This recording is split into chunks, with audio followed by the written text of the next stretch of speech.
promises, promises, promises. They feel so good when you're making them. We'll revolutionise transport in the north. We'll stop migrants coming across the channel in boats. And we'll fix social care properly once and for all. The lovely warm glow of a good promise. But for all governments, the problems start when promises hit reality, cash, and how real people actually behave. The trouble with promises is the kind of what you don't follow them.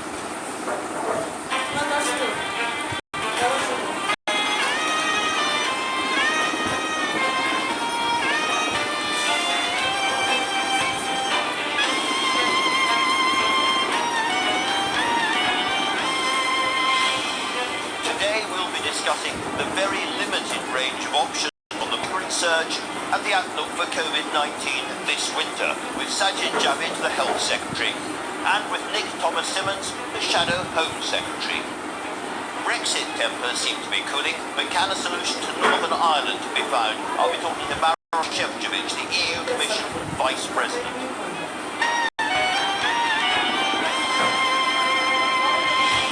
Coronavirus rates soaring across Europe and increasing anger over lockdowns and compulsory vaccinations, I'll be talking to the EU's top COVID advisor, Dr. Andrea Ammon, and by one of the creators of the AstraZeneca vaccine, Professor Sir Andrew Pollard. Now, before we crack on, a brief word. You may have seen or read that I'm leaving the BBC after 21 years. Now, I'm carrying on until Christmas, but I really want to say this. Not very much. Watch this programme, I hope, for the guests and their stories, not the presenter. It's always about the stories and not the storyteller.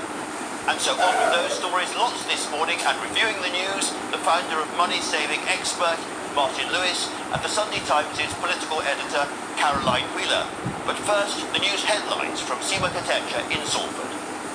Good morning. There's been another night of rioting in the Netherlands against new lockdown rules amid rising COVID-19 cases in parts of Europe. Protests have also taken place in Austria, Croatia and Italy after some governments moved to bring in new restrictions. The Foreign Office has joined international calls for China to prove the tennis player Peng Shuai is safe and well.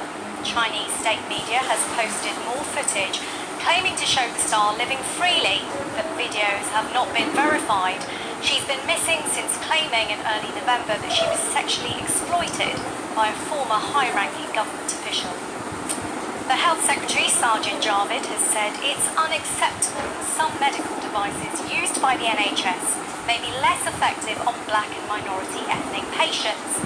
Mr. Javid has commissioned a review into racial bias in equipment, including oximeters which measure oxygen in the blood but tend to give inaccurate readings for people with darker skin. And in sport, Manchester United have lost again. So is this a wave goodbye? Manager Ole Gunnar Solskjaer now looks set to leave the club following yesterday's 4-1 defeat to Watford. That's all from me. The next news is on BBC One at 1. Back to you, Andrew. Many thanks, Seema. And now, as you'd expect, to the front pages. The Sunday Times has our guest later on in the programme features. Sajid Javid is ordering a racial bias review after COVID deaths in hospitals. Basically, some devices work differently on black and brown skins than they do on white skins. Very interesting, that story.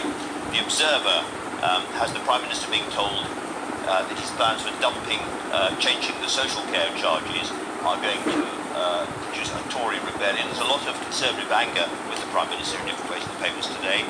The Sunday Telegraph, migrant crisis puts Tories in peril. They're looking at the polling on that, and they say 77% of people, 77% I should say, of Tory supporters think the government is not being tough enough on the migrant crisis. Again, we'll be talking to Sajid Javid about that.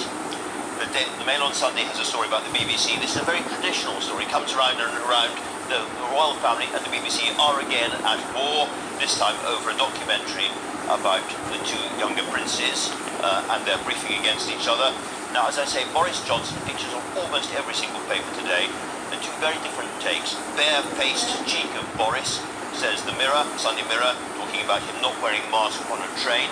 The Sunday Express, which is still a supporter. Boris is still a winner, it says. There is a but in that story, which we'll talk about shortly. Before we do, Caroline, let's talk about your paper, the Sunday Times, and in your story, Sajid Javid is worried about institutional racism inside the NHS. Yeah, it was really fascinating. This was something he personally brought to us. It's something he's very passionate about. And basically, having taken up role as Health Secretary, he realised, particularly during the pandemic, there was one particular piece of equipment. It's the oximeter. It's the thing you put your finger to measure oxygen.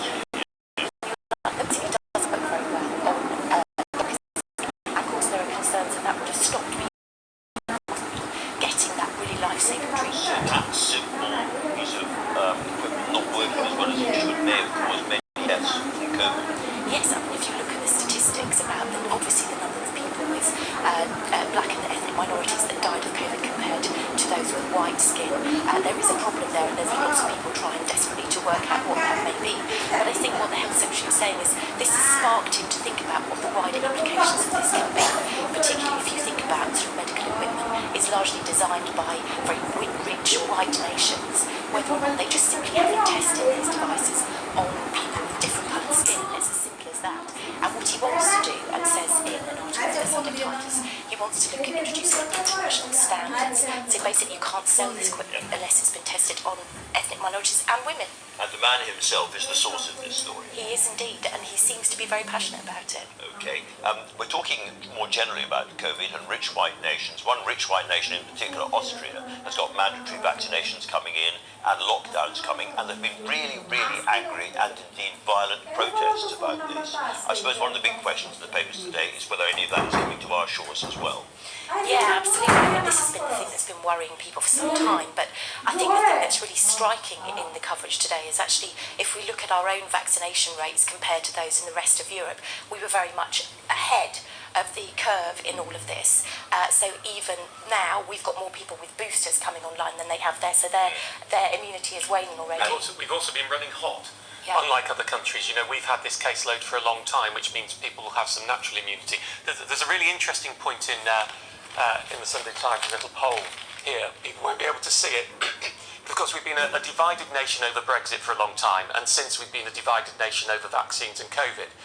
But while a number of months ago, the vast majority of people were in supporting of COVID protection measures higher than looking after the economy, those the two lines have now intersected, so it's pretty much a 50-50 split. Only slightly more people are in favour of, keeping COVID protections over opening up and keeping the economy going. And that's a big change, I think, in the country. That's a big change, and that is, in a sense, the direction that Boris Johnson himself has been going. But he has some big problems in the papers as well, Martin. We're going to be talking about social care with Sajid Javid. Now, this is a complicated story, but it's going to affect a huge number of people watching this programme, so we have to try to explain it as simply as possible. The government have changed the rules about government aid for people who are hoping for social care.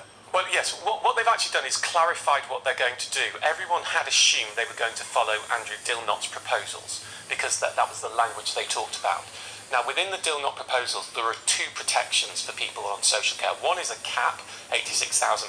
You won't have to pay more money than that. And the other is there's a means test where the state will fund some of your social care. And in his proposal, the two interacted. Now, what's happened is the government said they're not going to interact. So effectively, what that means is, it was thought that if you got means-tested support and the state paid for some of your social care, that would go towards your price cap, along with any private funds you put in. But now, it won't. So if you're very wealthy, you wouldn't have got any means-tested support, so you're not going to be affected. But those on lower incomes and with less wealth, the means-tested support doesn't matter. They're still going to have to pay the £86,000 cap. So there's quite a regressive change. It's really going to be quite damaging towards people on lower and middle incomes in the social care cap.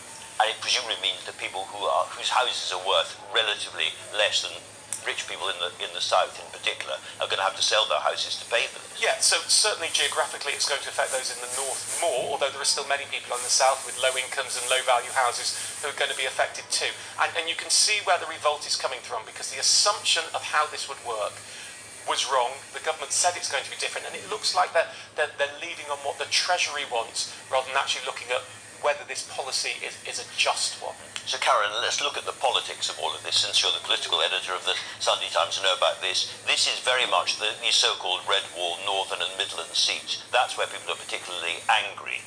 And one of the papers calls this an inheritance tax on the Red Wall seats. How serious is this going to be for Boris Johnson if they don't get it right? Well, actually, I think given all of the things that we've seen happening with the Sleaze row and then the fiasco over the rail track to the north, I've actually heard more about this than I've heard of anything else over the last week. People, particularly MPs in the Red Wall seats, seem to be very, very angry about this. They feel like it was sprung upon them. There's been no impact assessment. They really want to know why this has happened without any explanation. There may be a vote on it in Parliament this coming week, and people are pretty angry about it. In fact, one Red Wall MP was saying to me that he believes that there will be a number of first-time rebels if that happens, and actually people that have been previously loyal to Boris Johnson may vote against the government for the first time. And Caroline, there are two papers who have always been really solid supporters of Boris Johnson the whole way through, who are saying we're still backing you, but. So we've got the Sunday Express I showed at the front. They're saying, Boris Johnson is still a winner, but he has to do something about this migrant crisis. And the Sun has a very interesting piece by his biographer Andrew Gimson saying he's fine, but he's got to do a lot more for the Red Wall seats. Yeah, it's really interesting when you get these two very supportive papers, as you say, basically firing a warning shot to the Prime Minister and saying, actually, things have got to change. I find it interesting that one paper is really taking the migrant crisis. Actually, I haven't heard MPs talking about that as much as I've heard them talk about other issues, and I think that's because people can see that the levers that the government has to pull are fairly limited, and actually we have a bill that's going to address some of this coming forward not too soon. But I think the real issue here is there's been a lot of mishandling of government business over the last couple of months, and people are getting really frustrated with that. And I think you kind of reach a tipping balance, really, which is when Boris Johnson is an electoral asset, they will continue to support him. But when they see that that's not going to be the case anymore, a lot of people saying if he's not a winner, then they won't back him. And actually his base of support is actually a lot thinner than you would expect. He doesn't drum up a lot of loyalty, in that he doesn't do a lot of that kind of pressing the flesh that other Prime Ministers perhaps might have done more of. So, Martin, these stories come and go. Prime Ministers have trouble every single weekend. There's the stories about potential revolts again and again and again. But underlying all of that, there is the cost of living problem. And that's the kind of thing, presumably, that can stick. Both can stick and we know is going to get worse. So the totem for the cost of living problem is energy bills.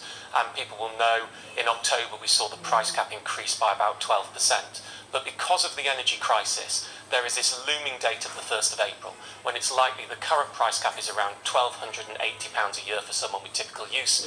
Well, at the current run rate, it's going to move to £1,700 a year, which is a monumental shift and incredibly damaging for people's pockets. And I think with that coming, the government has not got a solution. It has absolutely no way to change that. And once that really starts hurting people's pockets, you can do everything else you like, but we all know when you start to hurt people's pockets, then you have a real electoral problem. And the cost of living crisis is not going away, certainly not until October next year at the earliest. And it's simply too expensive for the government to do anything about. Now, as people are kind of looking around at their finances, lots of them will be investing or hoping to invest and looking on the internet. And they'll see your face, and they'll see Richard Branson's face advertising all sorts of interesting ways of protecting and growing your money. And you are very, very worried about this. Just tell us about your campaign. Well, there's an epidemic of scam adverts in the UK, an epidemic of scams. It is a totally unpunished crime in this country. You can do a scam and take people's money virtually with impunity. There is a real problem. And the government has the online safety bill going through Parliament. What it's decided to do is it said that if a scam is a user post, that will be regulated. But if it's a paid-for advert, so the ones that big tech are actually paid to publish, it won't be regulated, and those are the scams that I appear in all the time. Nadine Dorries, the Culture Secretary, says that she would love to help you, but she can't for legal reasons. Well, we've also, Witch and I have written together to her and said, can you publish your legal reasons? Because what are legal reasons? None of the lawyers we know are saying there's a legal problem. What you have to understand is by regulating user-generated scams and not regulating the adverts, the government's proposal is going to be more scam adverts, because the criminals are going to start putting more scam adverts. And every day, there are people in this country whose lives, not their financial lives, their lives are being destroyed by scams, because the impact on your mental health and self-esteem when you're scammed is horrendous. online safety. Well, listen, I'm sure Nadine Dorris, a warm supporter, I'm sure, an enthusiast for this programme, have been watching that and will have got the message. Thank you both very much indeed, very interesting. And so to the weather. Looking around, what I feel about the weather is that this week has Başak been very abahawa. weathery. Over to Sarah Lucas. Sarah. Yes, Andrew, absolutely right. It's been a weekend of two halves in terms of the weather, hasn't it? Yesterday we were still in the mild air. In places we saw temperatures as high as about 14 degrees, but today we're all in that colder air mass, so a change in autumnal weather type. We have got some blue skies, plenty of sunshine out there through the course of today, but also some scattered showers, particularly across parts of eastern England and eastern Scotland as well. A little bit wintry, some of those showers this morning across the higher ground of Scotland. Rain and perhaps some hail showers mixed in parts of eastern England, and the wind is going to be quite gusty as well, so gusts of about 30, possibly 35 miles per hour down those eastern coasts. Temperatures only between about 6 to 11 degrees or so, but feeling cooler where you've got showers and the winds there in the east, whereas further west actually a lot of dry weather with some blue sky lasting through the day. And then once the sun sets through the course of tonight, then most of the showers ease away, a few continuing in the far southeast and a bit more cloud.